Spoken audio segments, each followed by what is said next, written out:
Okay, ladies and gentlemen, and Danny, your lines are coming out really good, buddy. So everything got cleaned up if it was rusty. Ooh, wait, is that good? Yeah, son of a... Okay, that's better. There we go. Sorry about that.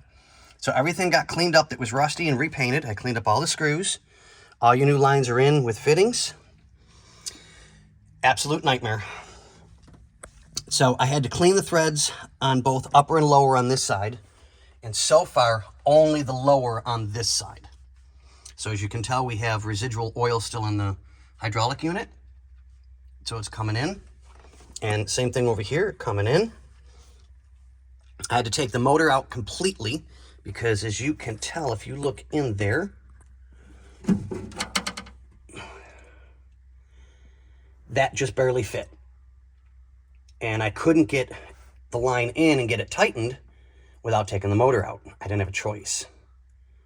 So that being said, we're good.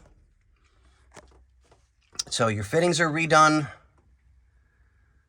New lines are in. Everything's ran properly. So I still got to route this one in and then route this one over and get it in. And we'll get you all taken care of.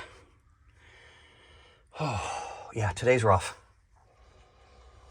Okay, well, as you guys can tell, I'm struggling a little bit, but I promised Danny I would get this done, and I'm going to get it done. I will have these lines in a couple more minutes, and under my time frame. Not by much, but still under my time frame. Okay, guys. Well, as soon as that's done, I'll start buttoning up the back, because I had to go in through the back to do things. So I got to put this back in and then re-glue it, which is not a big deal. I've got the glue. And we'll get Danny all set, and I'll start getting the car back together again for the back half.